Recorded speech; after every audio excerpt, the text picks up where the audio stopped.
hermano Ítalo, hermana Cristina, hermana Ana, hermano Andrés, hermano José, es lo que veo en este rato. El celular muy chico no me da más. Está claro, se escucha, ¿cierto?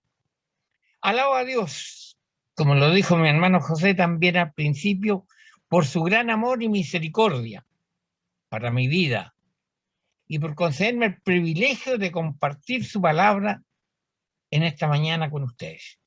Es un gozo para mí, es una alegría y espero que también lo sea para ustedes. Nuestro texto está, como lo leyó mi hermano José, en Hechos capítulo 1, número 1, versículos 6 al 11. Y el título que daremos a este pasaje es Las últimas palabras de Jesús y su ascensión. Vamos al versículo número 6. El interés humano por adelantarse a los tiempos. Tenemos esa tendencia, ¿verdad? Es muy común para nosotros que nos interese qué va a suceder mañana.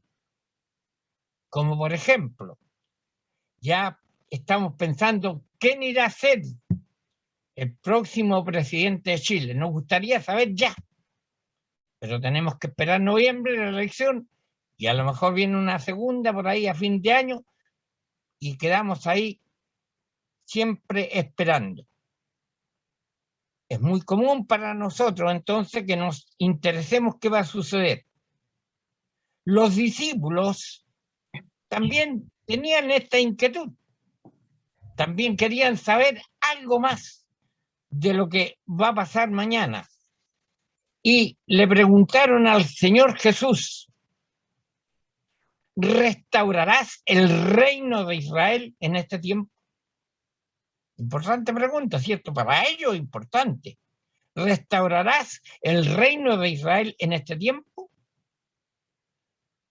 ¿Qué importancia tenía para ellos esta pregunta? ¿En qué se basaba? Primero era para salir de la esclavitud romana que tenía. Nosotros, como chilenos de esta época del año 35, parece que son los más antiguos, hasta el 2021, no hemos vivido una esclavitud, a menos estos últimos 18 o 20 meses por causa de la pandemia, ¿cierto? Nos hemos sentido encerrados, pero no sabemos lo que es una esclavitud. Por eso los discípulos estaban interesados en saber, ¿restaurarás el reino de Israel en este tiempo? Porque eso los liberaba a ellos de la esclavitud romana. Lo segundo, habían propósitos personales.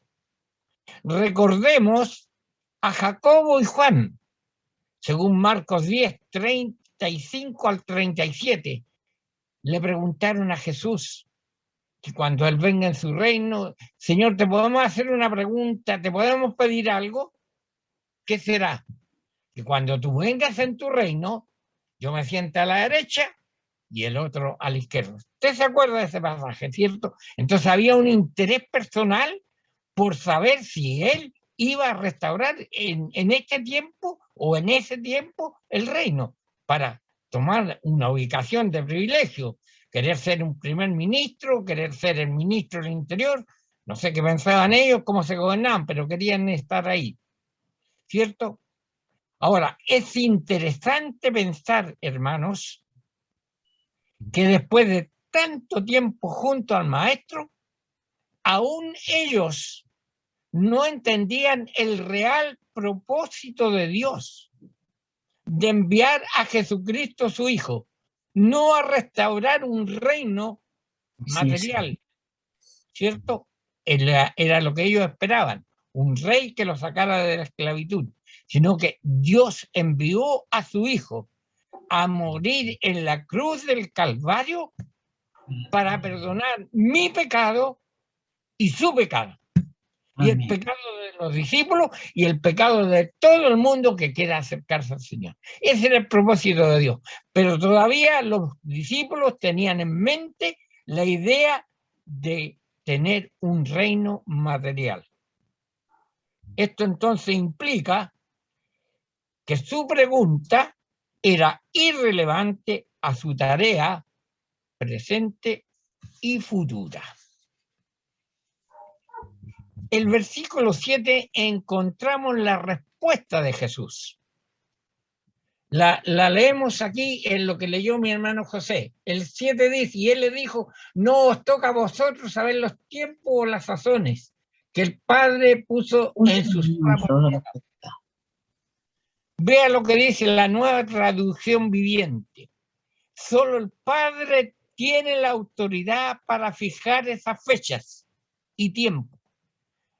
Y a ustedes no le corresponde saberlo. Y tampoco a nosotros.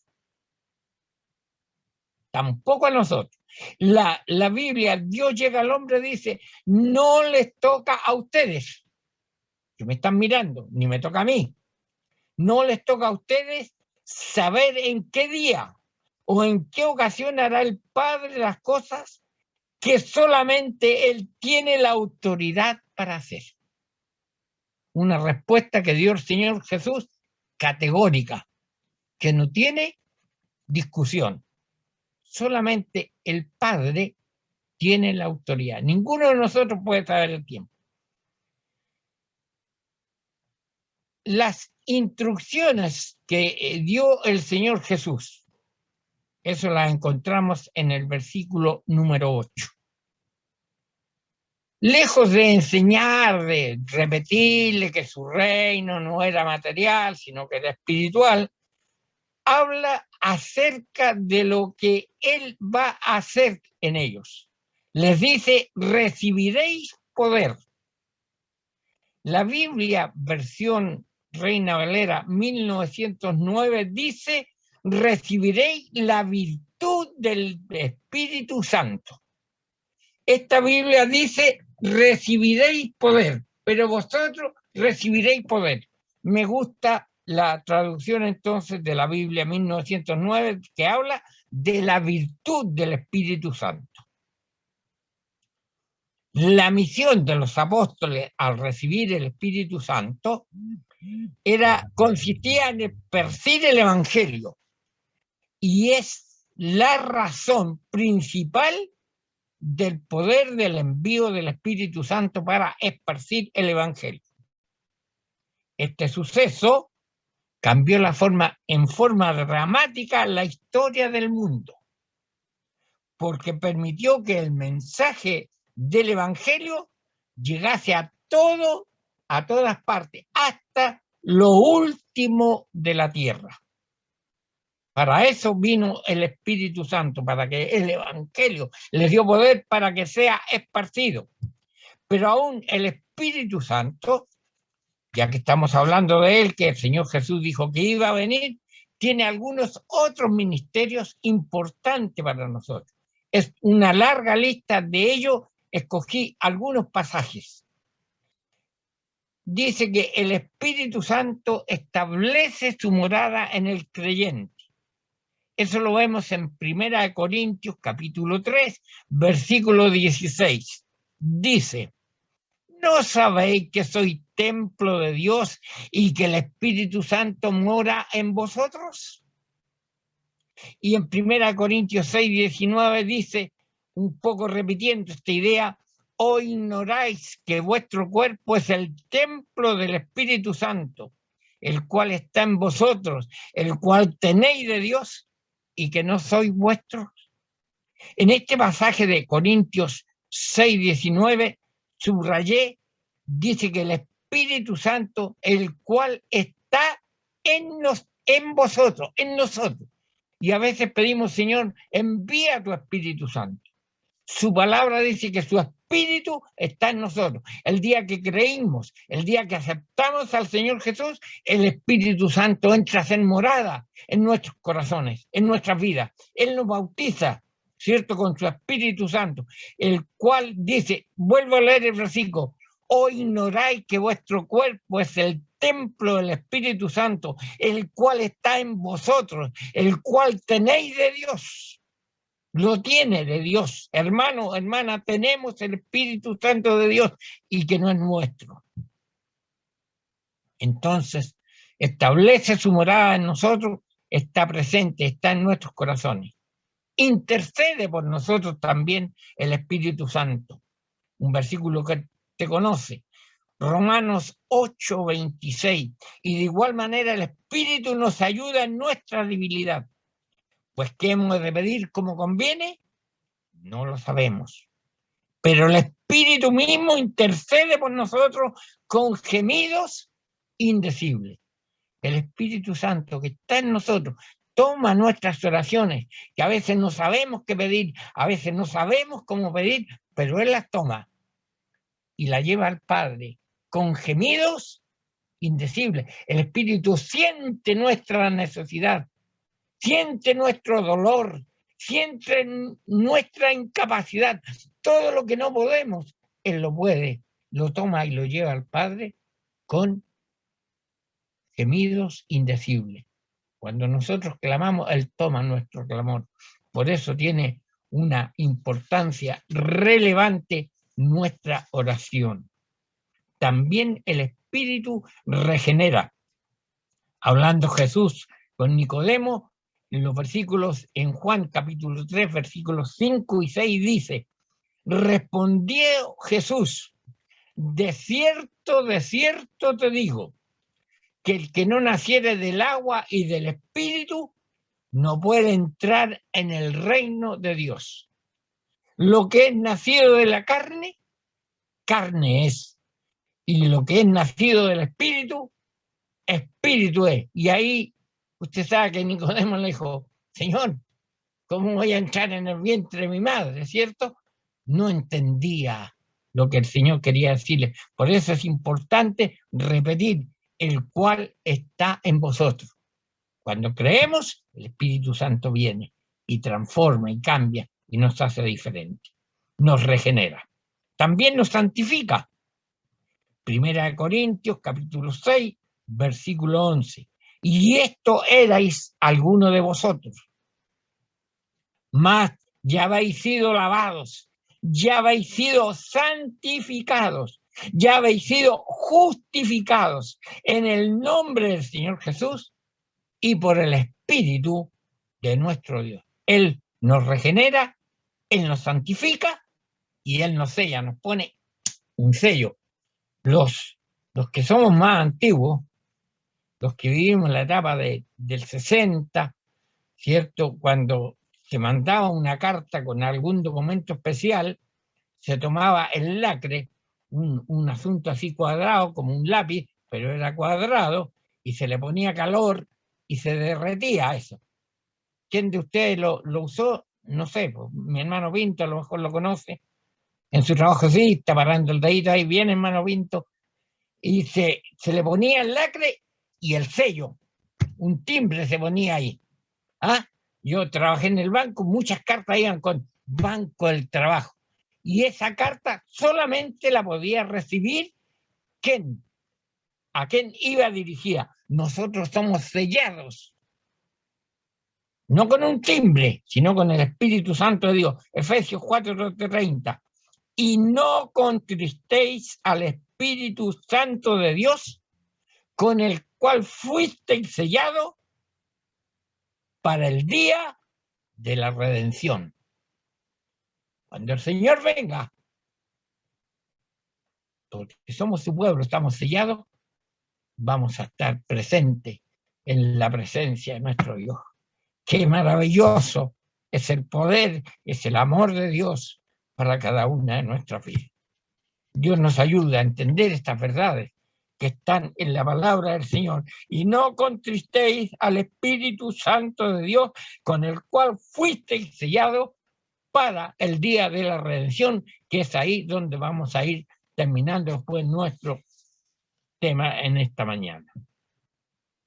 El versículo número 9. Aquí, hermanos, trabaje su imaginación. Trabaje su imaginación. ¿Qué dice el versículo número 9? Y habiendo dicho estas cosas, viéndolo ellos, fue alzado y lo recibió una nube que lo ocultó de sus ojos. ¿Ha visto algo así usted? ¿Quién ha visto algo? Que para el dedito, mi hermano Ítalo dice que no, mueve su cabecita, la hermana Cristina lo mismo, mi hermano Andrés también, ¿cierto? Bien, dedito para arriba, dice mi hermano Andrés, nunca ha visto nada. Es algo muy especial, es algo maravilloso, por eso, hermano, le digo, piense, eche a trabajar su imaginación, la ascensión de Jesús, ¿cierto? Estaba conversando con los discípulos, estaban dialogando, le había dado las últimas instrucciones, por eso es las últimas palabras. Y está en eso, y de repente es alzado y llevado en una nube. Muy poco se puede decir de esto porque fue un hecho muy especial. Su ascensión es en persona y visible, estando con los discípulos, fue quitado de sus ojos, como lo fue Elías con Eliseo. Elías en un carro de fuego, lo vimos la vez pasada, y ahora el Señor Jesús lo ocultó en una nube y se lo lleva hacia arriba. Si fuera buen dibujante, habría tratado de hacer algo. Me imaginaba, hemos visto los globos que andan con personas, ¿cierto? Pero todo eso tiene un armazón donde sujeta, donde le ponen el calor y el fuego eleva el globo y las personas van recorriendo. Yo lo vi en Santiago eso. Una vez que iba a Santiago andaba el globo encima del auto donde yo iba. Pero aquí una nube, algo que oculta solamente. ¿Tiraron un cordelito de arriba para amarrarlo? Como hacen en los rescates. Hermanos, el poder de Dios. El Señor lo tomó a su hijo y lo llevó. Qué maravilloso. Qué maravilloso, hermanos, haber estado en ese momento. Me pregunto, ¿qué pensaron los discípulos? ¿Qué les pasó? Eso está en el versículo 10 y 11. La mirada de los discípulos. El Señor fue elevado y los discípulos quedaron atónitos, perplejos. ¿Qué pasó? Desapareció, se fue de nuestro lado, se lo llevó una nube. Y ahí estaban, con los ojos puestos al cielo. No dice cuánto rato, pero parece que fue un minuto, un poco más. Y ellos estaban ahí. Y relata el versículo 11. Pero antes de ir a eso, pensemos, ¿qué comentaron los discípulos? ¿Qué pensaron ellos? ¿Qué hablaron entre ellos? Al rato después, ¿cómo se fue? ¿Se lo contarían a otras personas? Eran testigos de esa visión, ¿cierto? Hay muchas cosas que podemos imaginarnos de estos actos maravillosos que están en la palabra de Dios. La ascensión de nuestro Señor Jesús. Los discípulos la vieron. Gracias a Dios que usted la cree. ¿O no la cree, hermano? La creemos, ¿cierto? No la hemos visto, pero la creemos y la vivimos en este momento. Parece que estamos viendo que el Señor asciende, ¿cierto? Eso es importante, creer lo que dice la palabra de Dios. Y habiendo dicho estas cosas, viéndolo ellos, fue alzado y le recibió la nube que le ocultó de sus ojos. Los discípulos la vieron, nosotros no la hemos visto, pero la creemos. Frente a esa mirada atónita, frente a esa mirada perpleja que tenían, vienen dos personas, dos varones con vestiduras blancas. La presencia angelical. Dos varones con vestiduras blancas se presentaron ante ellos. ¿Qué mensaje traían estos varones? ¿Qué palabras dijeron? ¿Cómo se presentaron ante ellos? Dice la palabra de Dios, varones galileos, ¿por qué estáis mirando al cielo? Varones galileos, ¿por qué estáis ahí? Todavía pasmados. Pero si se fue, queremos verlo. No sabemos dónde va. ¿Qué estáis mirando al cielo? este mismo Jesús, que te debieron ascender al cielo, este mismo Jesús, de la misma forma, volverá otra vez. Nuestra esperanza, nuestro gozo. Porque Él resucitó, nosotros resucitaremos. Porque Él se fue y volvió, nosotros le veremos.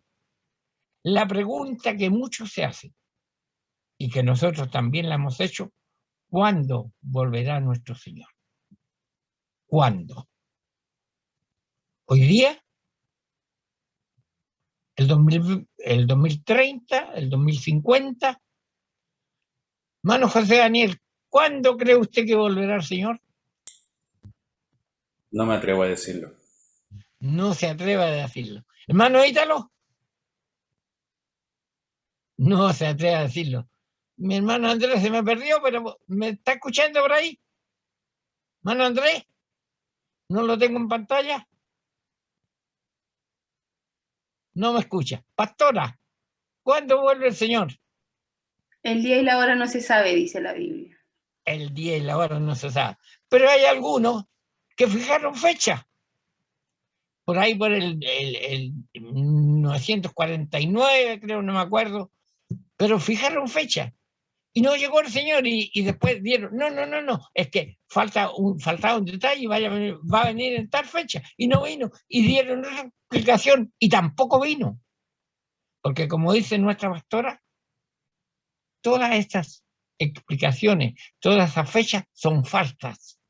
No corresponden porque la palabra de Dios dice otras cosas. Veamos lo que dice la palabra del Señor acerca de su venida. Mateo 24, 42 dice: velad pues, porque no sabéis a qué hora ha de venir vuestro Señor. Y esto lo dice la Biblia, no lo dice la Alianza, no lo dicen los hermanos pentecostales, no lo dicen los hermanos metodistas, lo dice la palabra del Señor. Velad pues, porque no sabéis a qué hora ha de venir vuestro Señor, lo dijo el Señor Jesús. Velar pues, en Mateo 24, 36 dice: pero el día y la hora nadie sabe, lo decía nuestra pastora, ni aún los ángeles de los cielos, sino solo mi Padre. En Mateo 24, del 29 al 31, da una visión más o menos qué va a acontecer cuando el Maestro venga. E inmediatamente después de la tribulación de aquellos días, ¿qué va a pasar? El sol se oscurecerá y la luna no dará su resplandor. Nada de esto hemos visto todavía, ¿cierto? Entonces, no está la venida del Señor. Y las estrellas caerán del cielo y las potencias de los cielos serán conmovidas.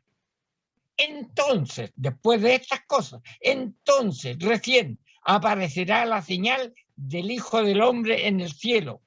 Y entonces lamentarán todas las tribus de la tierra, aquellos que no han aceptado al Señor, y verán al Hijo del Hombre viniendo sobre las nubes, tal como fue ascendido de las nubes del cielo, con poder y gran gloria. Va a cambiar un poco la escena. Se fue en silencio, pero ahora vuelve con poder y gran gloria. Y enviará a sus ángeles con gran voz de trompeta y juntará a los escogidos de los cuatro vientos. Ahí lo va a llamar a usted, hermano Ítalo, hermana Cristina, son los que estoy viendo, pastora, hermana Luz, José Daniel, nos juntará a todos y nos juntará desde un extremo al cielo hasta el otro para estar presente con él. Primera de Tesalonicenses 4, del 13 al 18, lo voy a leer. Primera de Tesalonicenses, capítulo 4, del 13 al 18, dice: tampoco queremos, hermanos, que ignoréis acerca de los que duermen, de los que han fallecido, para que no os entristezcáis. ¿Está bien dicha la palabra? Entristezcáis una palabra que me cuesta decir, como los otros que no tienen esperanza. Yo veía el jueves en el funeral de don Héctor Tubino, el esposo de nuestra hermana Martita. ¿Sabe cómo estaba nuestra hermana Marta? Cuando terminó, estoy feliz, dijo. ¿Sí o no, pastora? Estoy feliz. Yo estaba en funerales que cuando toman el cadáver y ya lo ponen en la tumba, vienen los llantos, viene la desesperación, vienen los desmayos, la gente se cae, gritan, no se entiende. Mi hermana Marta estaba feliz. Estaba feliz. Estoy contenta, no abrazó, estoy contenta. No pensé que esto iba a ser así para mí. Lejos de llorar, de gritar, había gozo, porque el Señor había recogido a su esposa. ¿Cierto? Dice entonces, no os entristezcáis como los otros que no tienen esperanza. Porque si creemos que Jesús murió y resucitó, así también traerá Dios con Jesús a los que durmieron en él. Ahí va a ir don Héctor. Ahí van a ir nuestros hermanos que hemos sepultado antes. Por lo cual os decimos esto en palabra del Señor, que nosotros que vivimos, que habremos quedado hasta la venida del Señor, no precederemos a los que durmieron. Porque el Señor mismo, con voz de mando, con voz de arcángel y con trompeta de Dios, descenderá del cielo y los muertos en Cristo resucitarán primero. Los muertos van a ser primero. Pero ¿qué pasa con nosotros? Luego nosotros, los que vivimos, los que hayamos quedado, seremos arrebatados juntamente con ellos en las nubes. O sea, ahora nosotros vamos a saber lo que es subir en una nube. Seremos arrebatados en las nubes para recibir al Señor en el aire y así estaremos para siempre con el Señor. Veamos lo que dice Segunda de Pedro, capítulo 3, versículos 9 al 11. Segunda de Pedro, capítulo número 3, versículos 9 al 11. El Señor no retarda su promesa, según algunos la tienen por tardanza. No va a venir si uno muere y en la vida se acaba. No, cuidado, no pensemos así. El Señor no retarda su promesa, según algunos la tienen por tardanza, sino que es paciente para con nosotros, no queriendo que ninguno perezca, sino que todos procedan al arrepentimiento.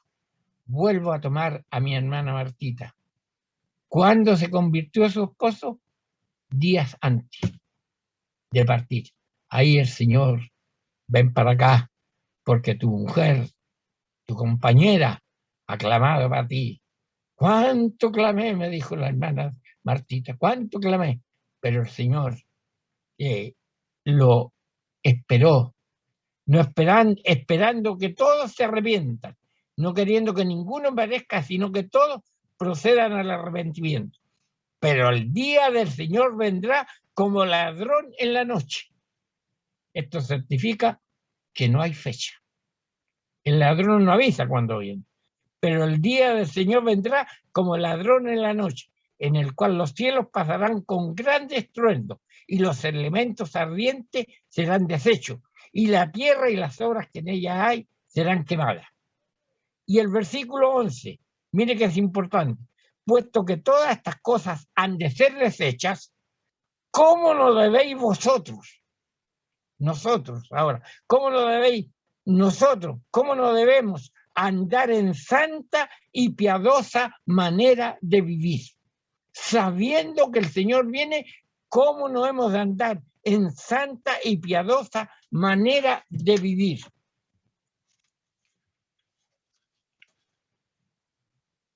El Señor nos ayude, hermanos.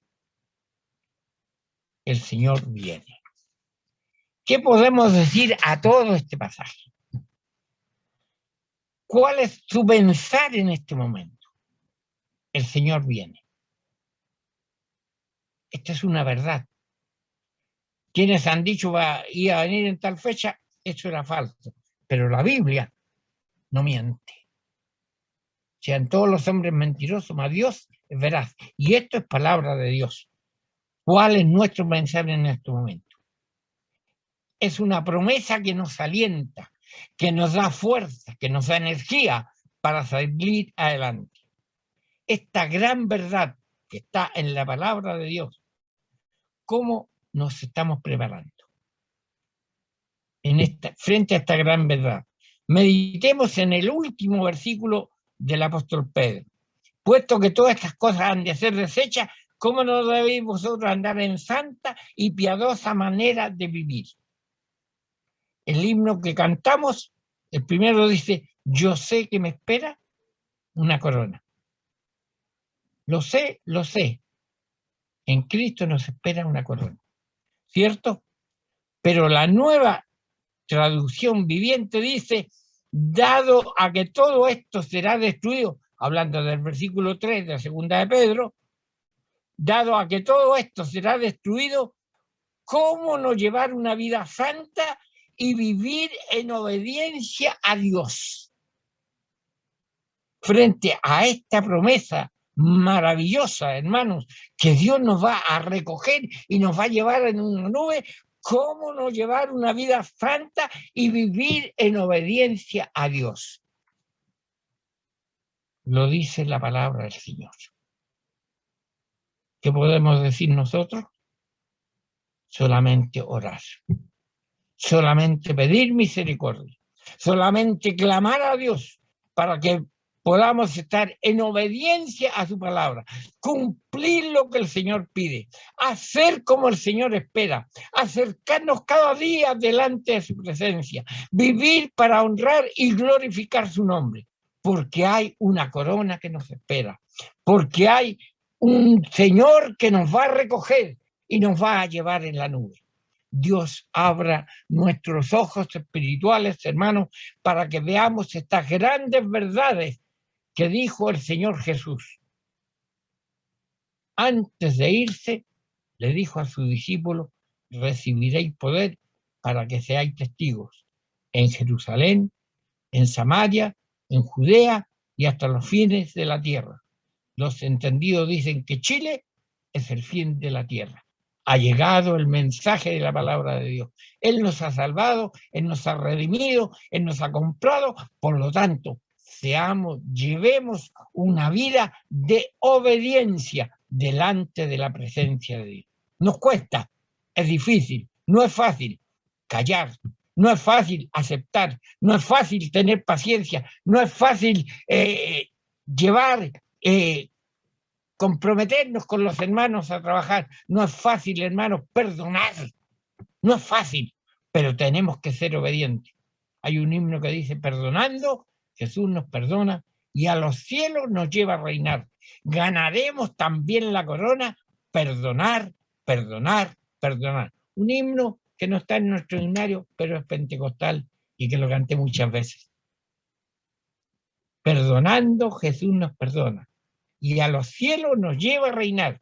Ganaremos también la corona, perdonar, perdonar, perdonar. Que Dios nos ayude, mis hermanos, y podamos vivir en obediencia delante de la presencia de Dios. Él viene.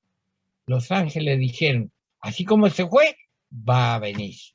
Que Dios nos ayude y estemos con nuestros brazos abiertos, esperando que el Señor venga para decirle, he aquí, Señor, llévame, estoy contigo.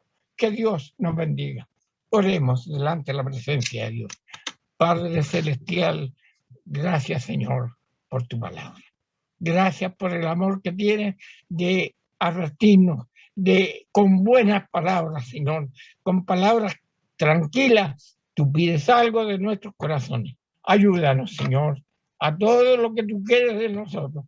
Somos incapaces, nos cuesta, somos débiles, pero en esta mañana que el poder de tu Espíritu nos dé la fuerza, la sabiduría, el entendimiento para vivir obedeciendo tu palabra. Que tu gracia, que tu paz reposa, Señor, en cada uno de nuestros corazones para honrar y glorificar tu santo nombre. Humildemente los méritos santos de Jesucristo, tu Hijo, nuestro bendito y buen Señor, te lo suplicamos. Amén.